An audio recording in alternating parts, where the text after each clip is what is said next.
Hey, welcome to Critical Bench. I am Coach Ashley, and today I have Coach Brady with me. He has a master's in exercise science. He is also a strength and conditioning coach, and he's been a head trainer for a major fitness brand for a very long time. So a lot of expertise coming your way, but Coach Brady also likes to pick up cars. He injured his bicep earlier this week. So with that said, I'm just entering for us, but Coach Brady's actually going to take the floor and he's going to do this full demo. Today, we're going to give you guys 3 movements that you're probably not doing for your legs.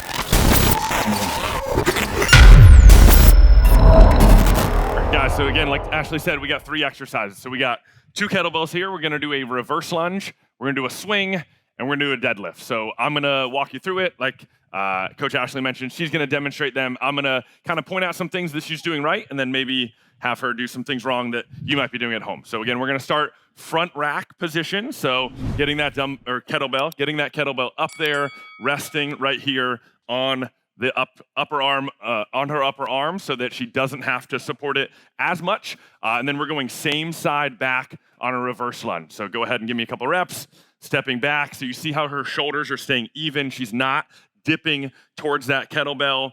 Good core control. Knee is staying right behind the toe, safe for the knee, loading the weight into the quad on the way up, loading to the weight into the glute on the way down. So yeah, that's the first motion. Second exercise, we're going kettlebell swing. You might be a little bit heavier on this one. You probably should be a little bit heavier.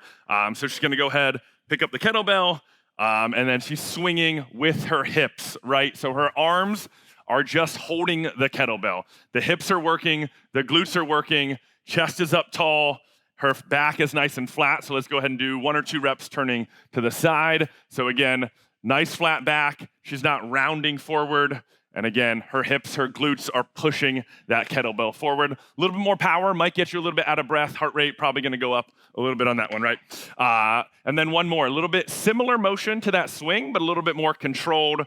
Again, sticking with that heavy kettlebell, we got a kettlebell deadlift. So again, motion comes from the hips, pushing the butt back, driving through, squeezing. One common mistake we see, let's show them a couple reps with a rounded back at the bottom.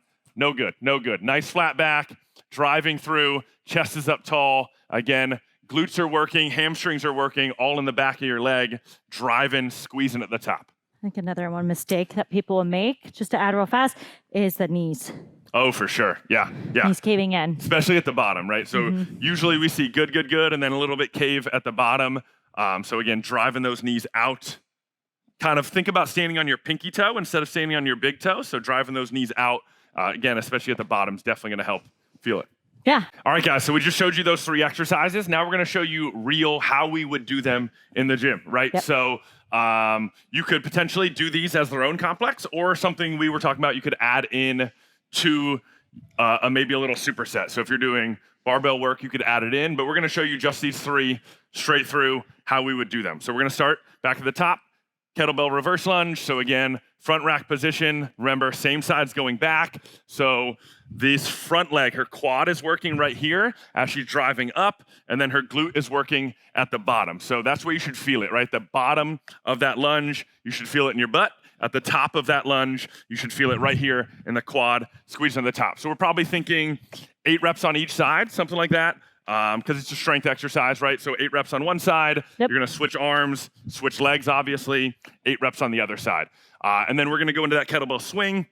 Again, probably thinking relatively low because it's a power exercise. So this is a great way to get your heart rate up, to get some cardio in your leg day, maybe. I think that if you're trying to add this one to your current routine in your leg day, maybe you like, oh crap, I didn't realize I don't have that much time for cardio today. So I would probably go in, grab that kettlebell. Again, you already have the kettlebell out.